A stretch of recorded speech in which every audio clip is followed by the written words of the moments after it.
Agora estamos gravando, não estamos ao vivo, né? Então, falando oficialmente para aqueles que vão ver esse vídeo depois, a gente está iniciando mais um dos nossos encontros do grupo de estudos Poesia e Espiritualidade. Hoje a gente vai fazer uma coisa diferente. A gente combinou na semana, no mês retrasado, que em agosto a gente não conseguiu se reunir, de que hoje cada um traria um poema, a gente leria esses poemas e faríamos comentários. Então vou fazer uma coisa, vamos por ordem de entrada, tá? Então a gente vai primeiro André, né? Depois mestre Edilson, se sobrar tempo, aí eu faço a leitura aqui do meu poema. Eu vou compartilhar aqui a tela que André separou. Antes da gente começar, André, fala um pouquinho do poema que você separou, assim, como é que você encontrou ele, por que você o escolheu, e aí depois a gente passa a ele. Esse poema, justamente, eu estava me preparando para fazer esse tiro no pé, né, da oficina que me chamaram para fazer. Aí eu vendo na internet, acho que é no Instagram, né, se não me engano, esse vídeo do Instagram, apareceu para mim esse vídeo. Aí eu abri. Pô, mas eu achei tão interessante a poesia, porque ele fala de uma situação que a gente vive, né, que a gente vivencia na sociedade, de forma geral, né? Aqui no Brasil, a gente e transforma isso numa coisa boa, né? Só depois que a gente vê, a gente vai perceber isso. Eu achei super criativo, assim, e fala um pouco do sonho de todos nós, né? E que é o sonho do poeta transformar a sociedade, né? Eu achei legal isso. Bacana. Então vamos apreciar, e aí depois André faz os seus comentários e eu e mestre Edilson vamos complementando com as nossas próprias impressões. Esses dias tinha um moleque na quebrada com uma arma de quase 400 páginas na mão. Umas minas cheirando prosa, uns acendendo poesia. Um cara sem Nike no pé, indo pro trampo com o zóio vermelho de tanto ler no ônibus. Uns tiozinho e umas tiazinha no sarau, enchendo a cara de poemas. Depois saíram vomitando versos na calçada. O tráfico de informação não para. Uns estão saindo algemados aos diplomas depois de experimentarem umas pílulas de sabedoria. As famílias coniventes estão em êxtase. Esses vidas mansas estão esvaziando as cadeias e desempregando os datenas. A vida não é mesmo louca? De Sérgio Vaz, um bom domingo e uma linda, linda, linda semana para todos.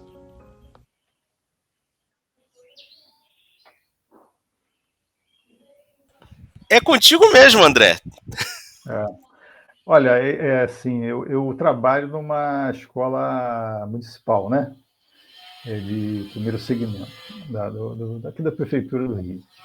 E a gente se depara todos os dias, né, com aquela gurizada lá, né, os alunos, e a gente, ao longo dos tempos que eu trabalho na mesma escola já há mais de 20 anos, e a gente já teve muitas perdas de alunos, né, para o tráfico.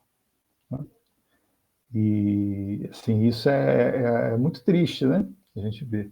E quando eu vi esse poema, eu falei, caramba, eu me encantei, porque a escola, né, principalmente a gente vê lá, tenho amigos lá, amigas, professoras, né, que não se aposentaram, a dedicação para que aquelas crianças aprendam, que elas tenham uma perspectiva, né, uma perspectiva melhor de vida, né?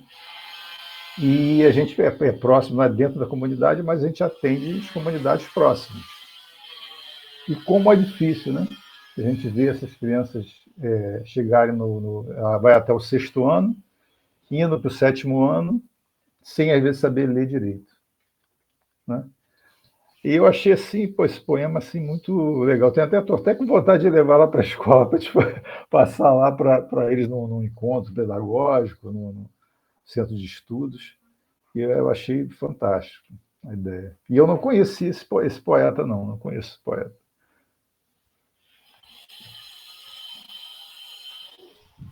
Mestre Edilson, comente. Vou comentar, porque eu já tinha visto o poema, o poeta eu também não conheço, viu, André? Mas o poema eu já conhecia e achei ele fantástico mesmo. Eu então, gostei tanto que eu li, eu não havia ouvido, né, o Antônio Fagundes, ninguém recitava nem declamava. Eu li. E li uma, duas, três, quatro vezes e achei genial a ideia do autor, né? De colocar dessa forma, fazer o inverso do caminho, né? É o inverso do caminho que você citou há pouco, que acontece nas escolas de todo o Brasil, né? Não é um privilégio aí da sua escola, não, viu, André? Aqui também acontece isso e é um desafio, porque o problema não são as crianças, são os pais, né, na verdade, e o meio em que os pais estão inseridos, porque eles não conseguem se livrar, né, de toda essa influenciação que o meio favorece para eles e eles não conseguem educar os filhos.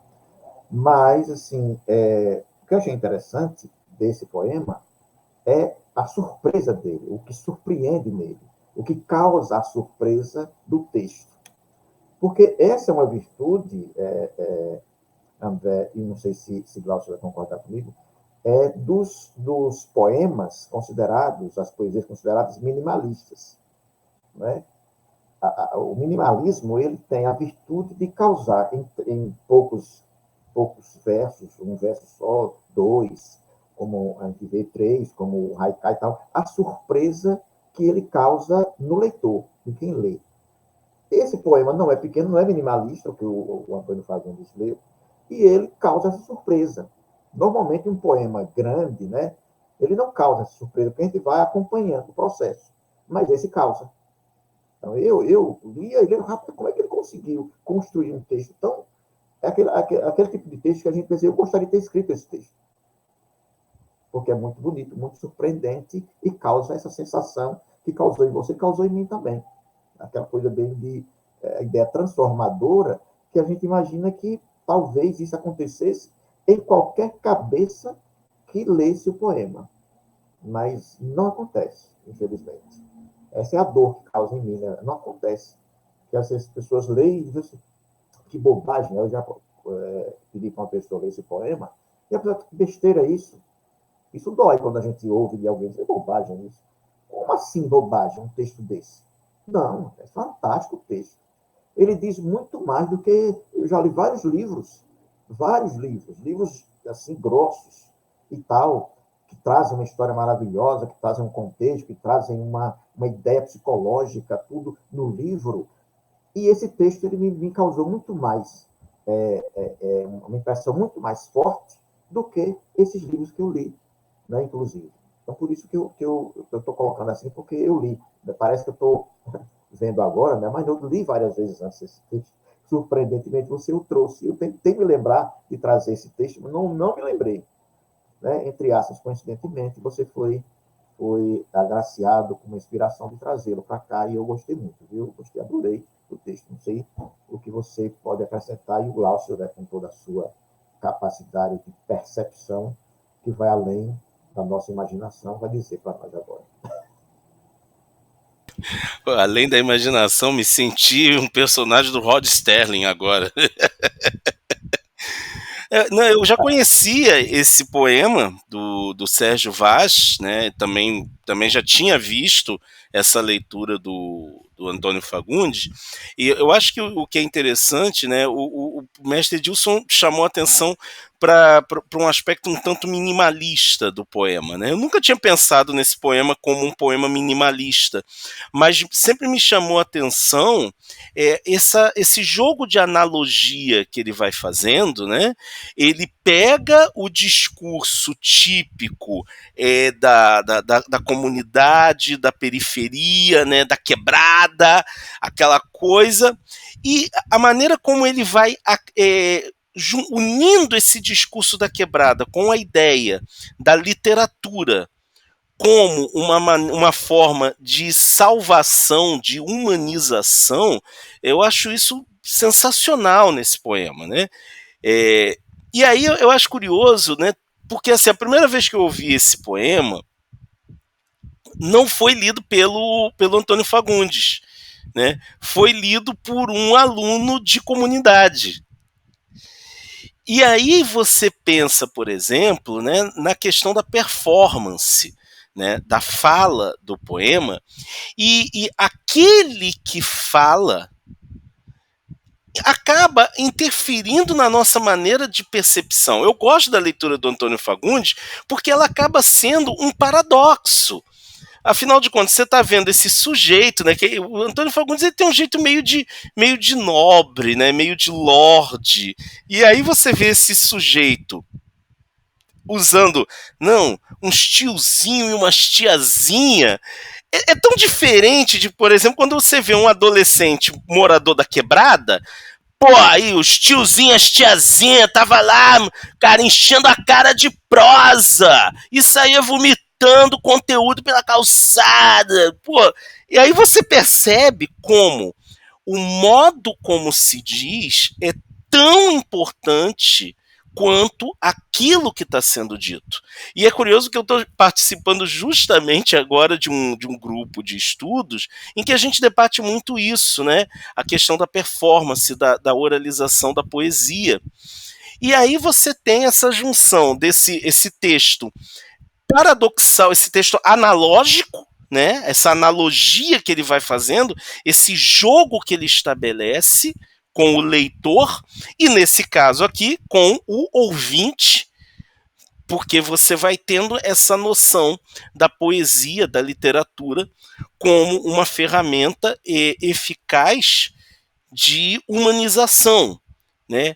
E aí é interessante você pensar que se você olha para o Sérgio Vaz é um homem negro, né? É um homem, hoje ele já está com seus 60 anos. E aí você percebe que o poema é extremamente crítico. Ele acaba sendo um poema crítico, porque ele traz a ideia de, olha só, o que a gente precisa ter, né, nas comunidades, na periferia? A gente precisa, talvez se a gente tiver o acesso garantido a meios culturais, a movimentos culturais, a oportunidades de emprego e habitação saudável, acesso à saúde, acesso à educação, o maior problema que a gente vai ter na quebrada é a galera sentada na escada lendo e atrapalhando o caminho das pessoas, né? Então, acho que nesse sentido, o poema, ao fazer esse jogo de analogia, ele acaba se tornando, ao mesmo tempo, um poema esperançoso e um poema crítico quanto à realidade na qual a gente vive, né? E eu digo isso inclusive como um morador de comunidade. Eu moro na Baixada Fluminense, que o mestre Edilson talvez nunca tenha ouvido falar, porque ele está um pouquinho distante, mas André, que é daqui do Rio, sabe bem como é a nossa formação geológica, geográfica, política, social do Rio de Janeiro. Então, ser um morador da Baixada Fluminense, próximo a Chatuba, que é um lugar assim bastante violento, né? Eu até, fazendo aqui um parênteses, eu sempre lembro a primeira vez que eu fui a Franca para um encontro lá, né, para o FECEF, teve uma pessoa que me perguntou assim: você é de onde lá do Rio? Aí eu falei: eu sou de Mesquita. E ele falou, mas Mesquita é onde? É que parte do Rio? Eu falei, não, Mesquita é na Baixada Fluminense, é ali próximo de Nova Iguaçu, Nilópolis, Belfor Roxo. E a pergunta seguinte dele foi reveladora, né? Porque ele diz assim, não é lá que é considerado o lugar mais violento do mundo? E assim, a pergunta do amigo, ele é um amigo queridíssimo até hoje, mas a pergunta dele para mim foi sensacional, foi fundamental. Por quê? Porque pela primeira vez eu me vi de fora. Eu nunca tinha me visto de fora. Eu sempre me vi de dentro. Então, quando ele faz essa pergunta, eu começo a me ver de fora. E aí eu começo a me entender como um morador periférico, como alguém da periferia. A gente aqui, na nossa região, a gente tem um movimento cultural que, entre idas e vindas, sobrevive. E aí o poema do Sérgio Vaz traz para a gente justamente esse questionamento. O que falta para que a exceção, que é o sujeito andar pela rua lendo, o que falta para ele se tornar mais comum, para ele virar regra? Aqui no Rio, né, André, a gente tem isso muito, muito forte. No Rio, já veio ao Rio, mestre Edilson, alguma vez? Já veio, né? Eu não sei se você teve essa percepção, mas pra gente que é daqui, a gente começa a entender que no Rio você não tem uma divisão muito clara entre o que é periferia e o que é centro. Você não tem uma divisão muito clara. Mas você tem, eu digo que a gente tem aquelas periferias que são mais periféricas que outras. Né? Então, quando você pega um poema desse, você se reconhece, a gente se reconhece. E é interessante esse aspecto crítico que ele traz. Eu posso dar um pitaco? Pode. Porque eu achei interessante essas colocações de Glaucio, eu até coloquei para ele falar depois, assim, além da imaginação, porque eu sei que essa localização que você colocou aí, eu sei que eu estive no Rio, passei 9 dias no Rio de Janeiro, e eu experimentei algumas coisas interessantes. Como eu sou espírita, né, vocês também são, eu fiquei sabendo que a colônia espiritual Nosso Lar, ela está sobre o Rio de Janeiro. É uma informação que a gente tem, eu não sei nem se é verdade, mas a gente trabalha com essa informação. E quando nós fomos para o Rio de Janeiro, nós fomos no mês de setembro, e as informações que a gente tinha, cuidado com o Rio de Janeiro, cuidado com as favelas, cuidado com tal. Aquela coisa toda, não é? Porque você não sabe quando você está numa favela ou quando você está na área, entre aspas, civilizada. Eu não consigo diferenciar muita coisa, não. Aí o que acontece? Eu fui no Rio de Janeiro, no centro do Rio, que é aquela parte mais histórica do Rio, né? Eu fiquei, como é que eu digo assim, assombrado com a quantidade de fumantes que o Rio de Janeiro tem. Fiquei surpreso, eu fiquei engasgado, a respiração falhou, uma série de coisas que eu passei. Porque aqui, onde eu moro, aqui, né, o cigarro é quase... Você encontra um ou outro fumante perdido. Caramba. Na cidade. No Rio de Janeiro, é o contrário. Dificilmente você encontra alguém que não esteja fumando. Pelo menos foi a minha experiência nesses 9 dias que eu passei por lá.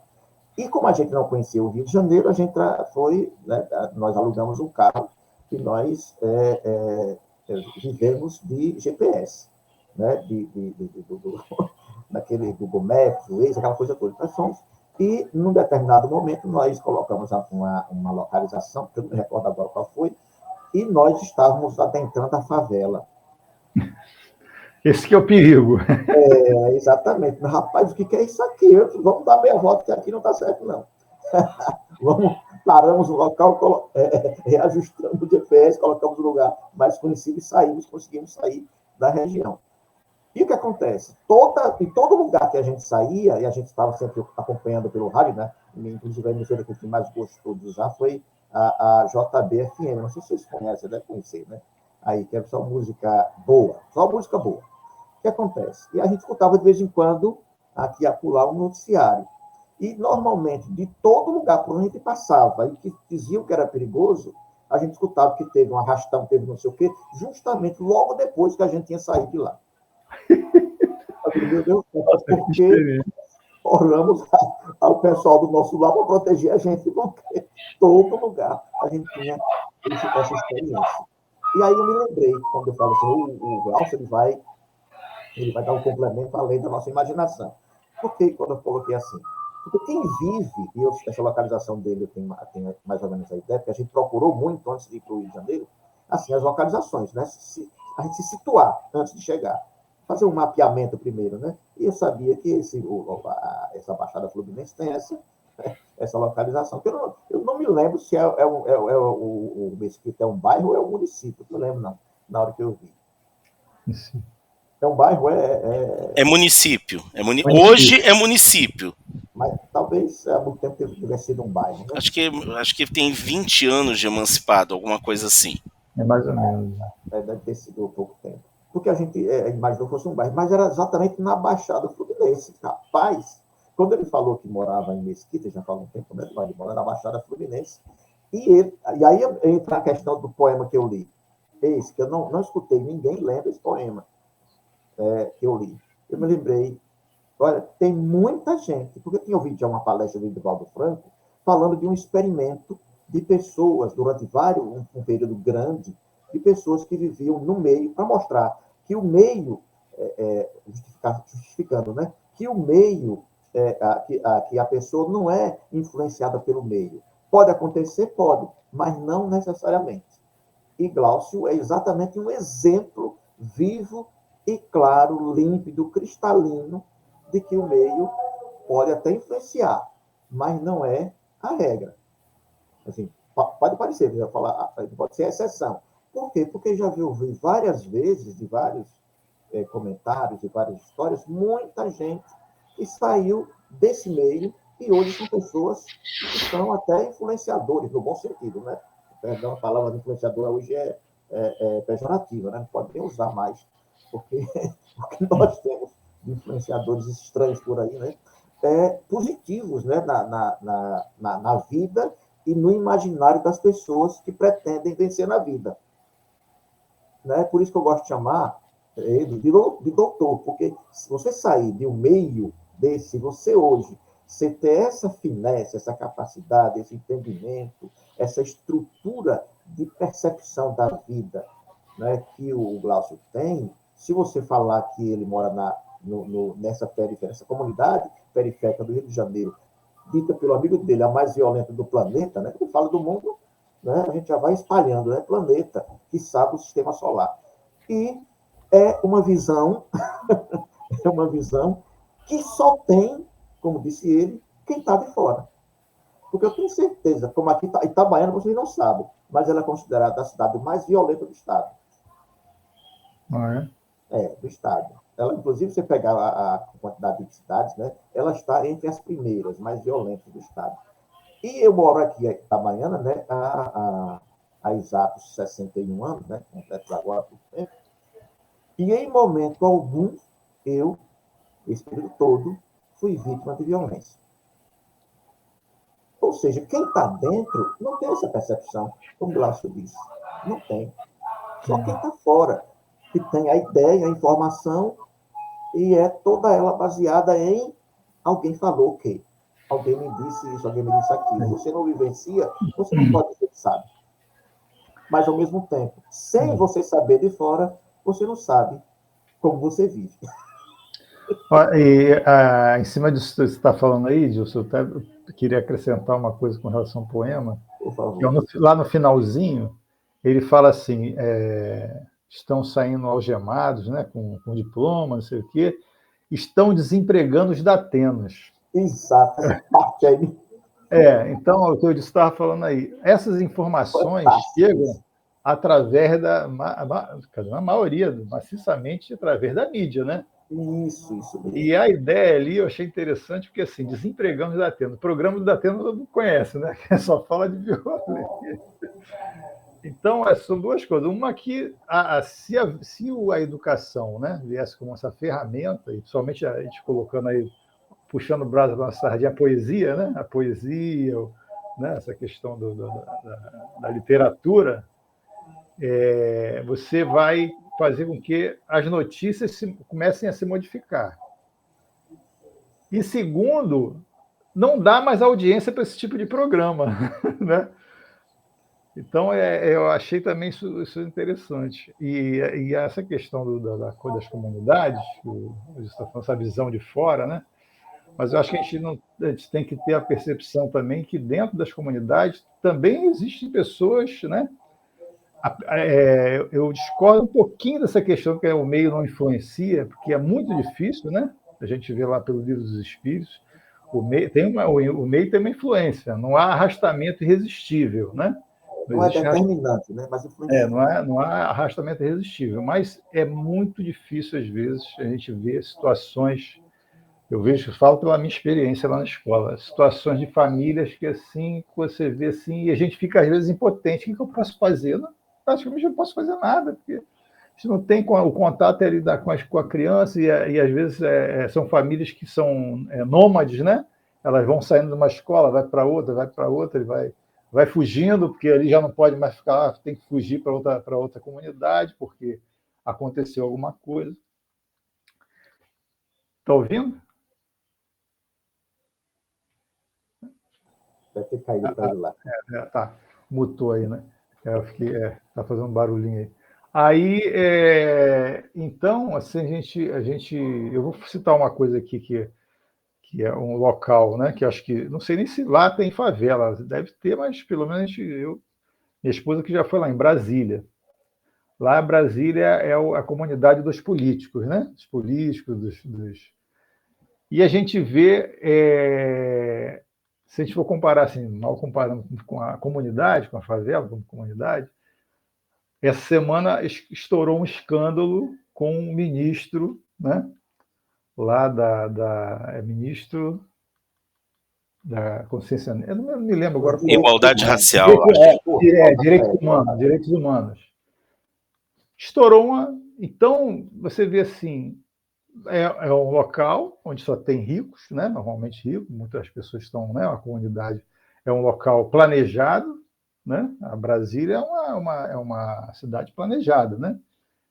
E você não tem, você chega lá, são pessoas com notoriamente cultura, e você vê a que ponto a gente chega, né? O ministro, se estiver envolvido, claro que ele vai ter, um ministro de Direitos Humanos envolvido com assédio sexual. Então, a gente tem que, às vezes, tomar cuidado, porque, né, e eu acho que até essa questão da esperança do poema é a esperança que ele tem com relação a próprias comunidades, né? Que de lá tem uma coisa ruim, mas pode ser revertido e vir coisas boas, né? Como tem até umas comunidades que têm projetos, né, culturais que são legais. Mas para vencer essa batalha é uma batalha longa, né? E aí que eu acho que o poema adquire essa conotação crítica, porque ele expõe exatamente a partir dessa... É quase uma fábula, né? Quase uma coisa meio mágica que ele cria, que é em tentar imaginar como poderia ser essa realidade se você tivesse ações reais, né? Porque as ações de ONGs, de órgãos, até de pessoas que individualmente, elas acabam tendo elas muitas vezes esbarram nos limites do que é possível fazer com os recursos que essas instituições têm em mãos, né? Agora, e aí a gente sempre volta nisso, né? Se você tem um projeto de Estado, né, que realmente fizesse disso uma constante, em que os recursos realmente chegassem aonde deveriam chegar, a gente consegue imaginar o quanto de pessoas seriam afetadas. É claro, a gente não vai ser assim ingênuo de achar que não, é só levar a cultura. Não dá mais. A gente tem que ter várias coisas. É tanta coisa que tem que ser que deveria ser feito para garantir a mudança desse ambiente, que a gente às vezes fica até meio perdido. O problema é que, diante de tanta coisa que tem que ser feita, parece às vezes que os órgãos oficiais optam por não fazer nada. E aí a gente acaba tendo que dar uma de Dom Quixote e lutar com as armas que a gente tem à mão, né? Já dizia lá o Dom Quixote. Eu acho muito bonito esse trecho do Dom Quixote. Mudar o mundo, Sancho, não é sonho nem utopia, é justiça. Né? Então, assim, a gente acaba tendo que fazer isso meio que do jeito que a gente consegue. Né? Vamos fechar aqui esse momento desse primeiro poema. Mestre Edilson, pode partir para a leitura do poema que você trouxe. Bom, o que eu vou ler é um poema que eu trouxe, é minimalista, inclusive, e é do Oswald de Andrade. Não sei se vocês já ouviram falar desse rapaz. É do Pau Brasil, Poesia Pau Brasil, de 1925. Ele escreveu assim, o título é 3 de maio. Aprendi com meu filho de 10 anos das coisas, aliás, que a poesia é a descoberta das coisas que eu nunca vi. Então, terceiro. Você lembra, você que é da área dessa época, o Glaucio? Repete aí, Edilson, para mim, novamente. Aprendi com meu filho de 10 anos que a poesia é a descoberta das coisas que eu nunca vi.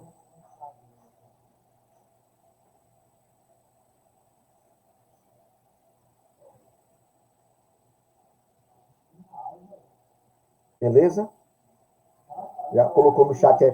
Vou compartilhar a tela aqui. Achei aqui o poema.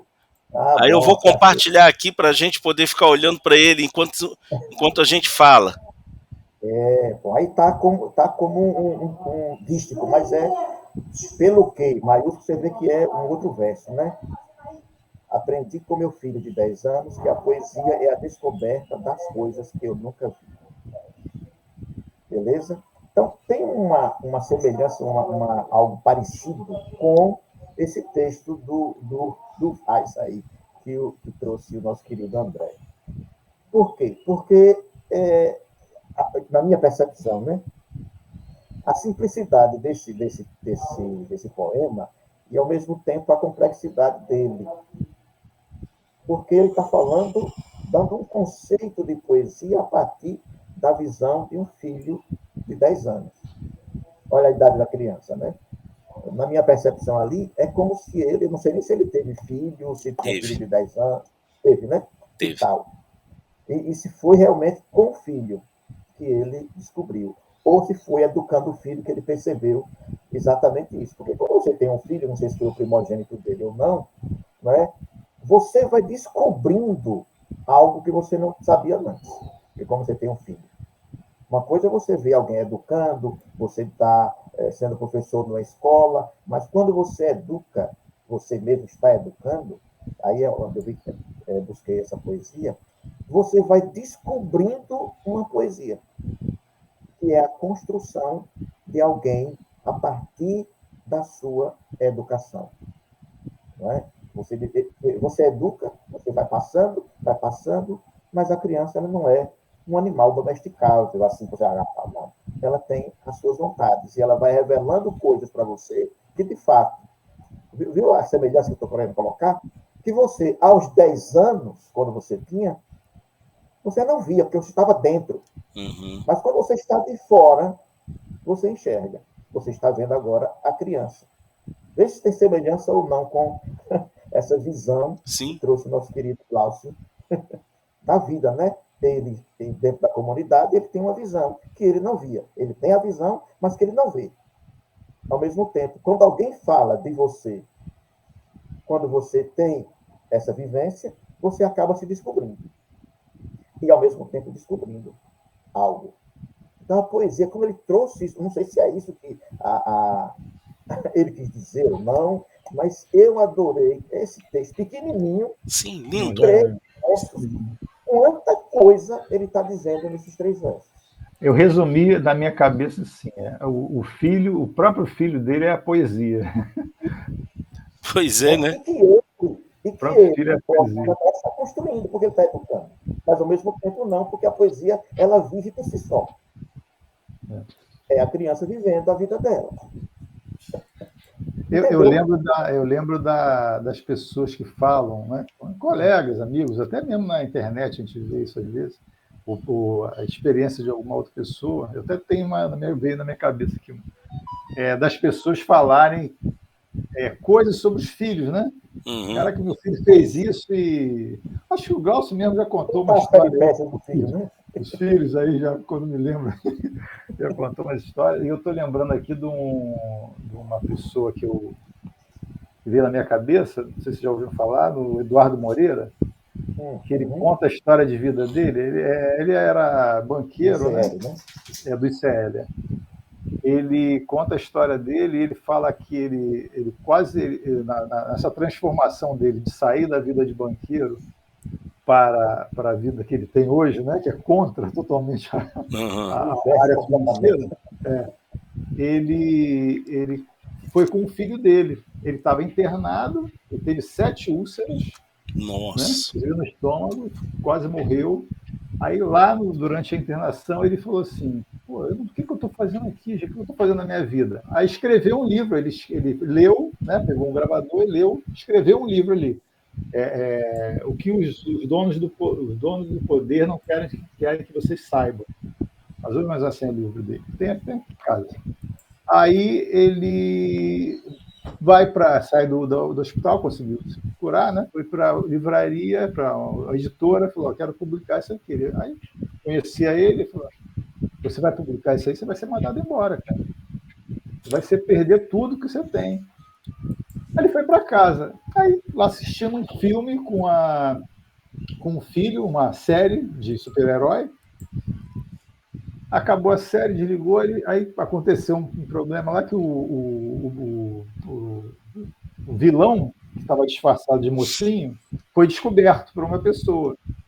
E o vilão ofereceu R$1 milhão para aquela pessoa ficasse quieta. Aí o filho dele virou assim: pô, pai, isso está errado, né? Você se vender para você esconder a verdade. Uau! Aí ele falou que, na hora, ele olhou para o filho dele e começou a chorar. Copiosamente. Aí ele dormiu, no dia seguinte ele foi para a editora: pode publicar. Então, top. Eu acho que é isso aí. É isso aí. É a poesia, né? Rapaz, de alguma forma, top. Se encontrou dentro dele o que precisava através do filho. Sensacional. Maravilhoso. Tá sem som, Glaucio, tá sem som. Mudou. O que é interessante, né, é que assim, o Oswald, ele tem uma característica dele, que ele é um cara que ele parece um grande galhofeiro da literatura, né? Mas eu achei curioso, eu fui procurar aqui, né? Eu descobri que o nome desses versinhos é 3 de maio. 3 de maio. 3 de maio. Né? E realmente é um terceto, são 3 versos. Né? Na imagem que eu achei aqui, ele estava corrido, mas ele realmente é um terceto. Então, aquilo, aprendi com meu filho de 10 anos que a poesia é a descoberta das coisas que eu nunca vi. E você vê que, de uma certa forma, ele traz a ideia da poesia como um elemento revelador. Revelador daquilo que está ali, mas a gente não observa. E eu acho que é sintomático ele fazer essa aproximação com a figura de uma criança. Né?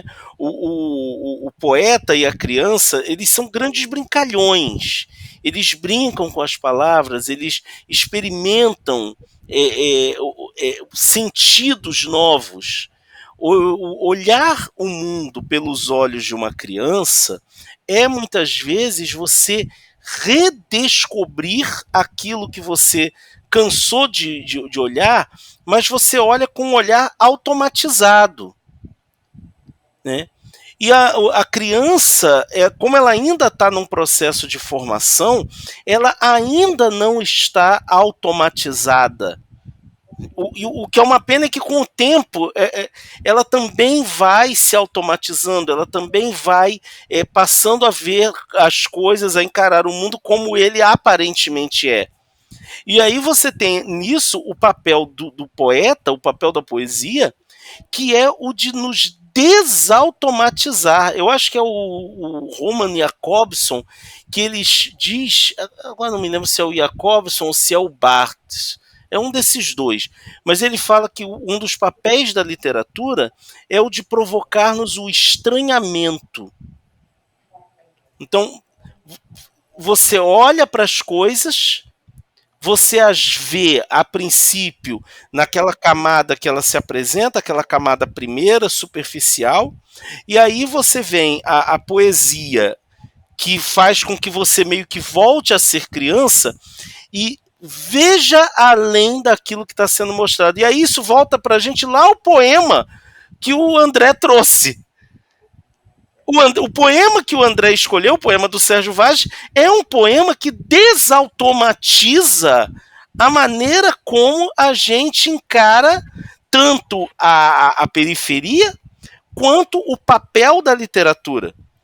Tirar da literatura aquele status de algo longe, sabe? Erudito. Não, a literatura é o negócio que está ali na quebrada.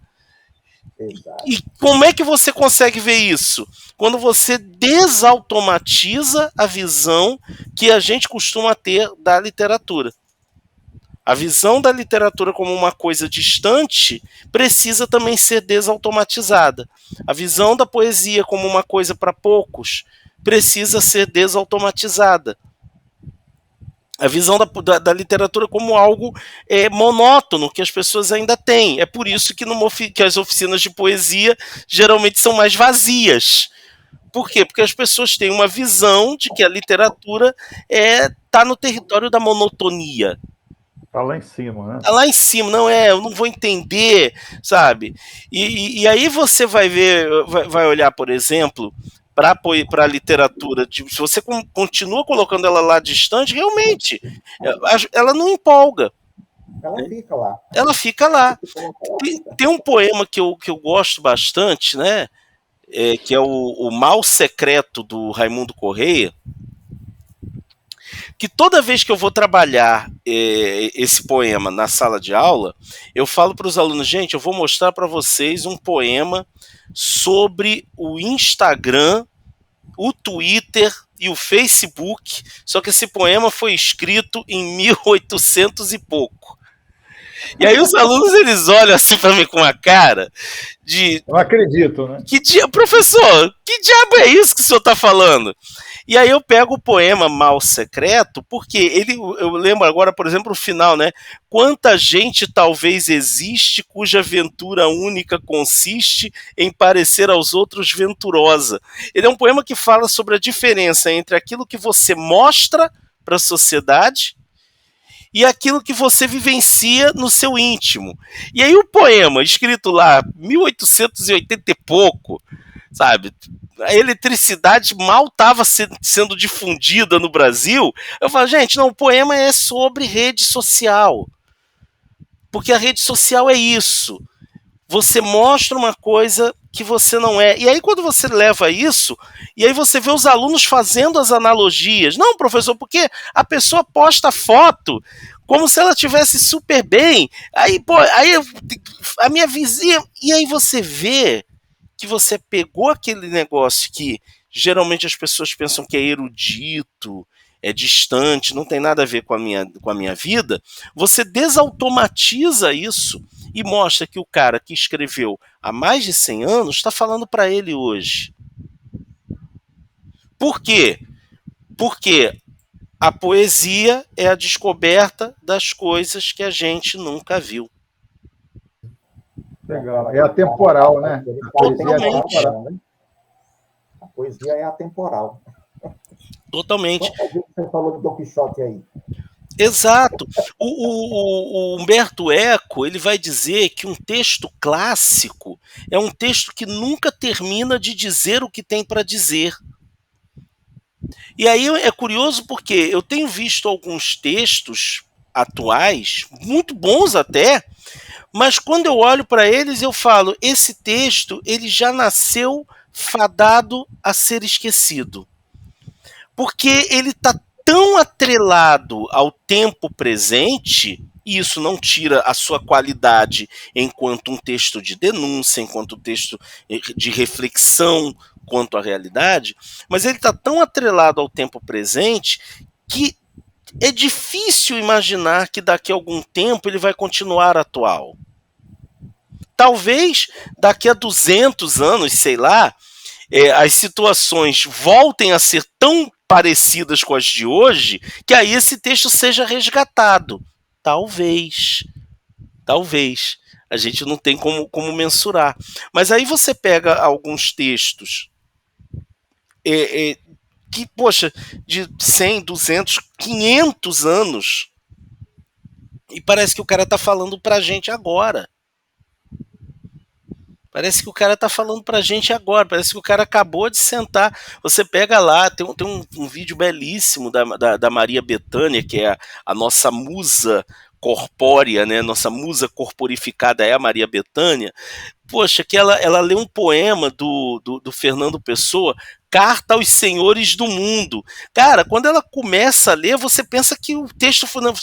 Eu confesso, eu não conhecia o poema antes de vê-la falando, e aí quando ela começou, eu falei, caramba, quem será que escreveu esse texto? Cara, a pessoa vai ser cancelada, porque na minha cabeça parecia que ela estava falando de quem?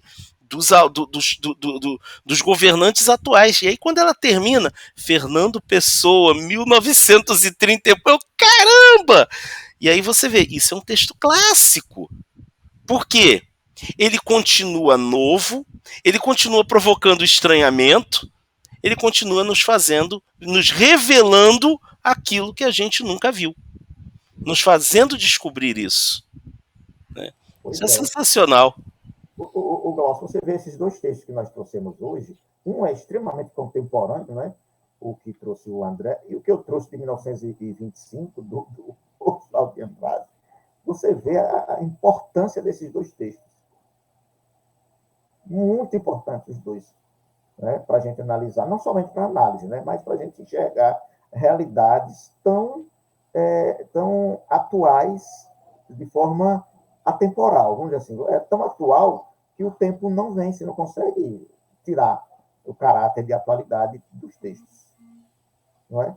Eu achei interessante demais essa nossa conversa, assim, não é finalizando, não, mas a importância desse entrelaçamento sem combinação alguma. Se tivéssemos combinado alguma coisa, talvez não desse tão certo. Não é? Eu queria trazer esse texto de André, mas eu não lembrava dele. Eu ia trazê-lo escrito. Viu? A ideia está no ar, né? Cada um vai captando. Pois é, e aí eu vou trazer aqui o meu texto, o texto que eu escolhi. Olha aí, Ô, Glaucio, depois você coloca esse texto que você falou que usa com os alunos lá no grupo também. Coloco, o Mal Secreto. Aliás, eu usei ele, inclusive, numa palestra que eu dei essa semana e que eu vou repetir amanhã, né? Falando sobre os infortúnios ocultos, aquele trecho do Evangelho segundo o Espiritismo, eu usei esse poema também para essa palestra. É curioso porque assim, eu acabei escolhendo um poema que é um pouco diferente. E eu fico assim, cara, será que a gente... Não sei se de repente a gente vai encontrar ou não um elo entre os textos, um entrelaçamento entre eles.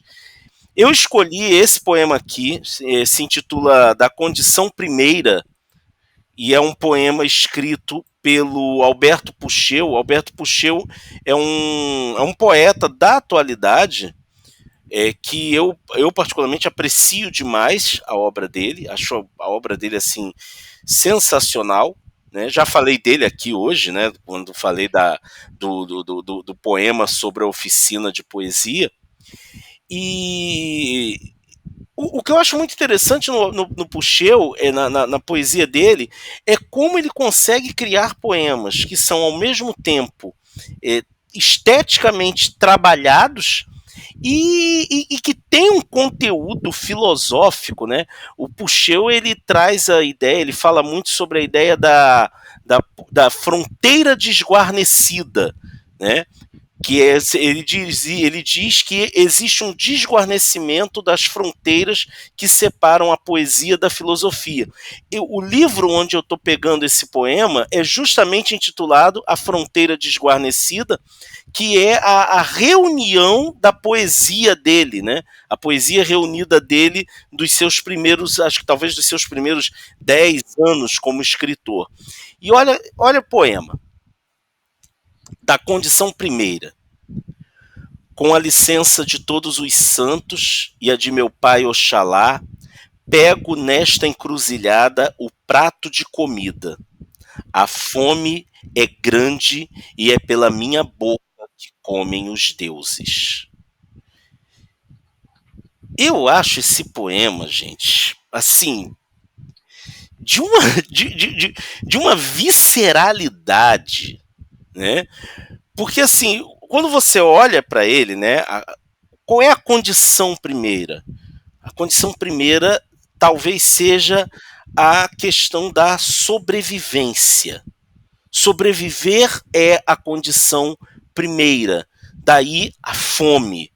A fome é um sinal físico de que nós estamos tentando sobreviver. Ao mesmo tempo, ele faz uma junção com a questão do transcendente, né?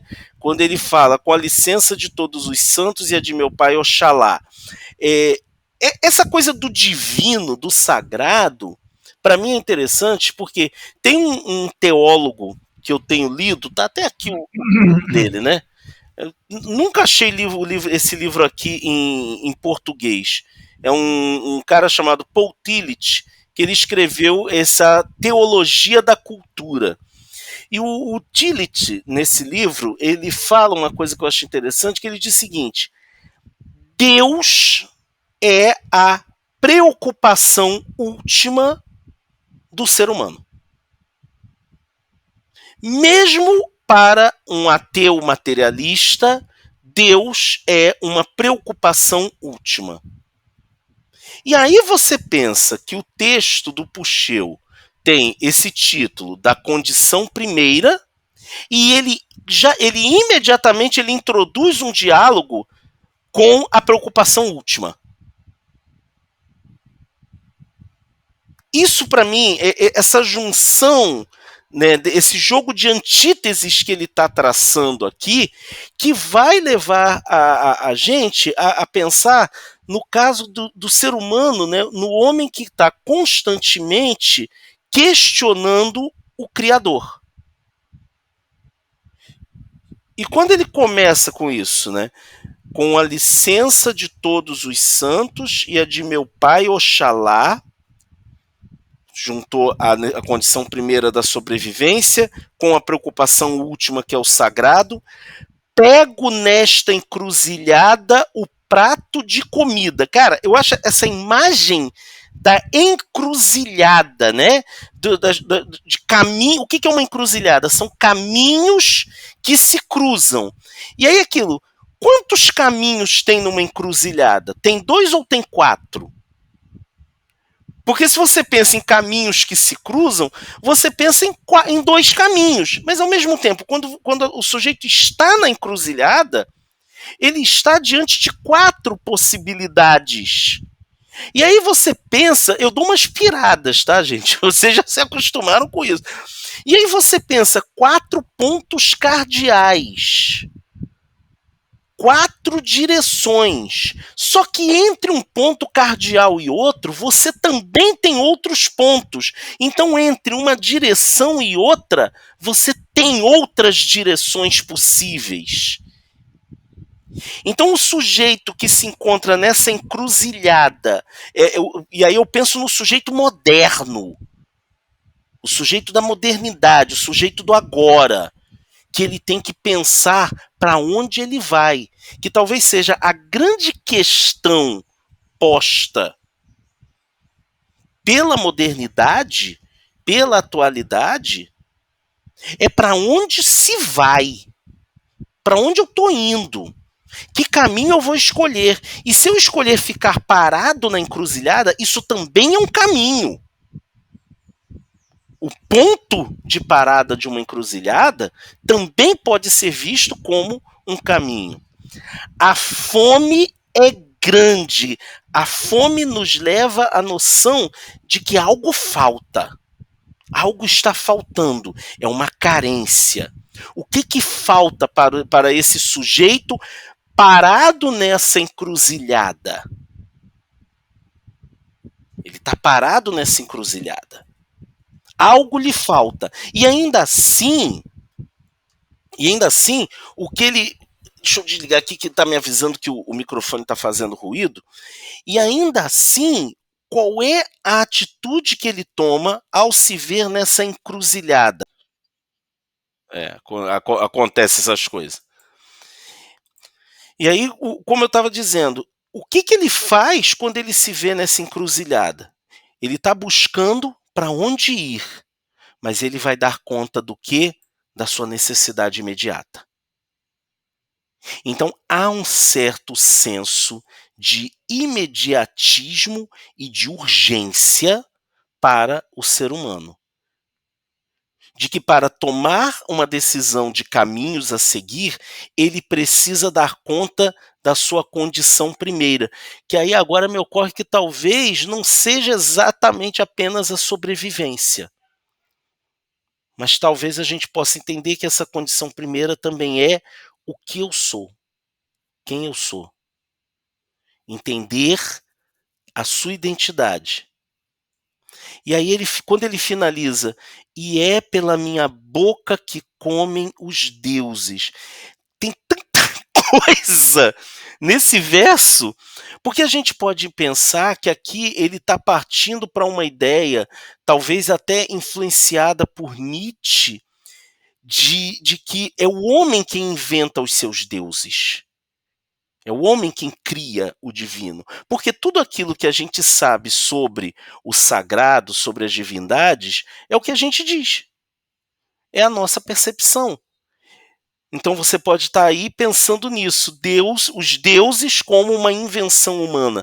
Mas também gosto de pensar que ele está falando sobre a proximidade do homem com o sagrado. Se a gente pensa, ele está falando de meu pai Oxalá. Nas religiosidades de matriz africana, você não tem o distanciamento entre homens e o sagrado que a gente tem nas religiosidades cristãs. É tudo muito intrínseco, é tudo muito unido. E é por isso que é pela minha boca que comem os deuses, porque está tudo muito próximo. Né?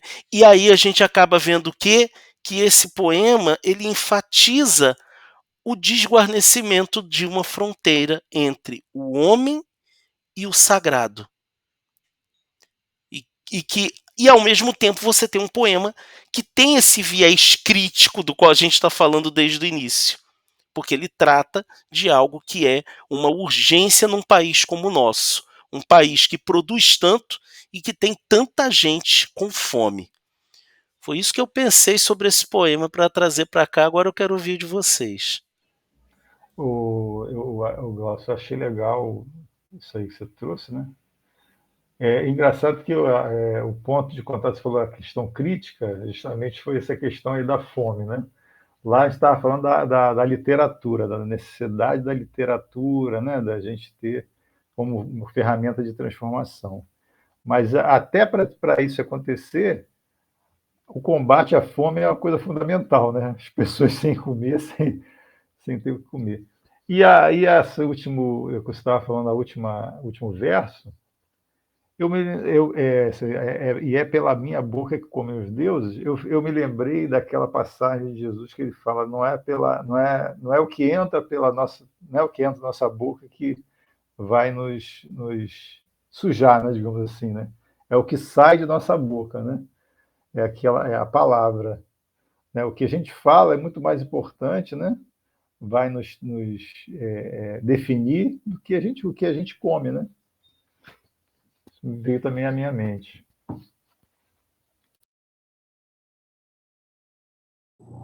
Eu quero aproveitar para trazer uma. Eu não lembro, tentei me lembrar aqui agora, mas não lembrei de quem que disse, que o estômago vazio não tem moral. E, ou seja, quando você está com fome, você faz de tudo para comer. Inclusive, você destrói o sagrado para isso, porque você não tem moral. Primeiro você precisa comer, se alimentar, para depois, então, você pensar no sagrado. Até porque você não tem condição de pensar nele, quando você está com fome. Né? Então, eu estou observando esse texto maravilhoso aí do Pouchet, que ele trouxe para nós, que é interessante, porque a gente vê que ele é da religião afro, né?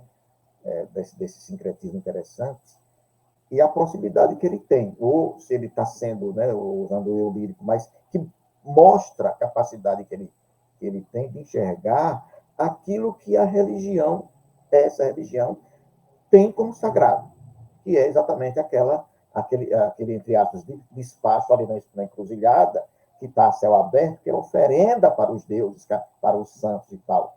E que qualquer coisa que você fizer ali, inclusive você sendo da própria religião, qualquer coisa que você fizer, diferentemente daquilo que é o conceito religioso para aquela atividade, qualquer coisa contrária àquilo ali, é uma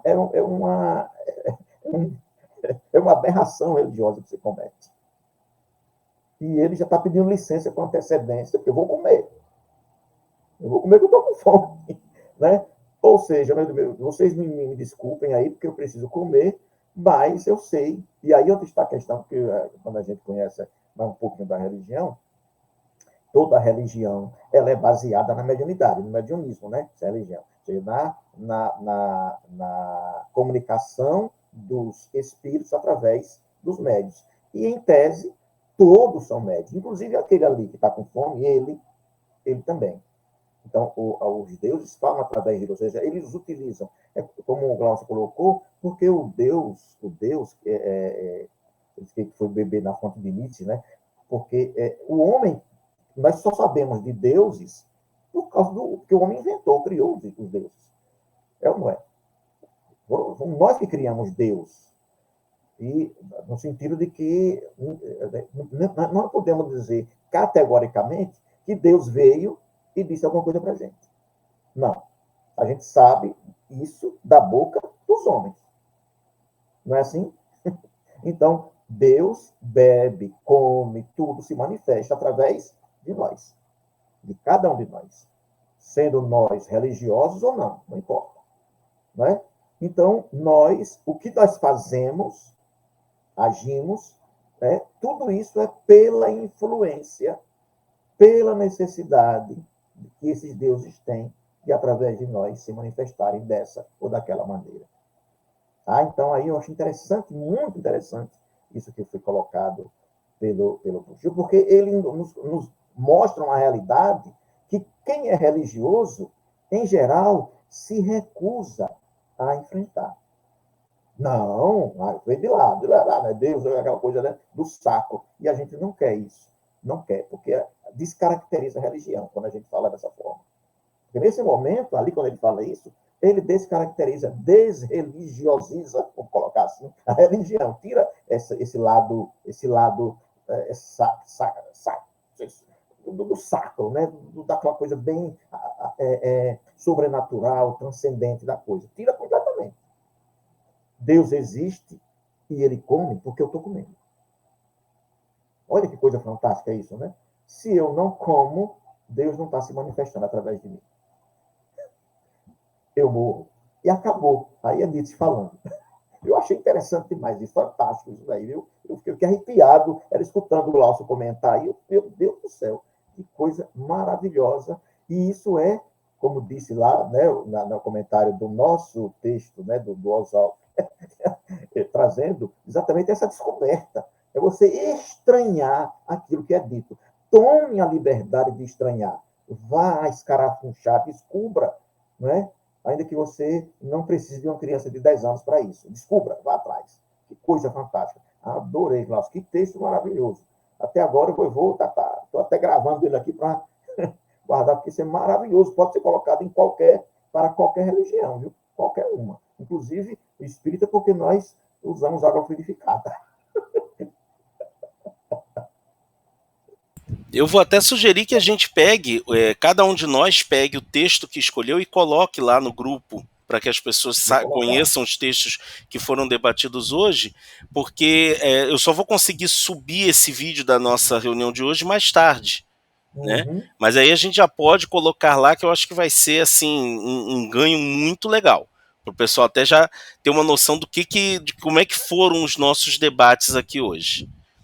Rapaz, eu confesso, para mim foi, se não o melhor, um dos melhores debates que nós já tivemos nesse estudo ao longo desse período que nós estamos estudando. Só fomos nós três aqui, viu, gente? Entre aspas.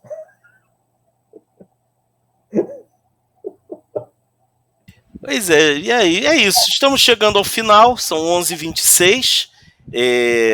Vamos depois abrir lá no grupo uma votação para ver o que a gente vai estudar no próximo mês. Uma das sugestões é a coletânea de definições de poesia feita pelo Paulo Leminski, né, que foi uma sugestão feita lá atrás e a gente acabou não retomando-a, mas eu acho que a gente pode pensar em trazê-la. Eu particularmente acho aquela reunião sensacional, aquela coletânea que ele faz, aquilo ali vai dar pano para manga.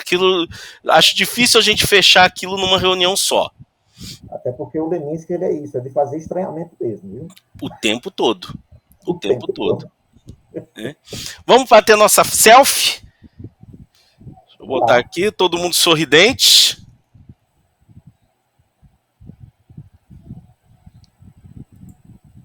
Foi. Deixa eu já salvar aqui, vou botar lá no grupo daqui a pouco. E é isso, meus caros. Foi uma manhã muito proveitosa, né? Acho que foi assim... Até engraçado que eu tinha pensado assim, poxa, hoje somos nós três, tá arriscado a gente nem fechar até 11h30, não. Né? E tá aí, já são 11h28, tudo bem que a gente nós começamos 10h20, então deu mais de uma hora de conversa e foi muito bom. Muito bom. Muito bom mesmo. A gente vai se falando. Fala, André. O texto do... Legal, gostei muito. Eu posso botar o vídeo lá do Pode colocar lá. Isso. Acho que vai ser... outro título também lá, viu? Do secreto lá, esqueci o nome. Da poesia, da oficina. Coloca lá pra gente também. Coloco sim. Vou pegar esse vídeo de oficina de poesia. Isso. Tá? Maravilha. É isso, meus caros. Que a gente tenha um bom domingo, uma boa semana e vamos fazer poesia. Isso aí. Tá? Obrigado e bom domingo para todos.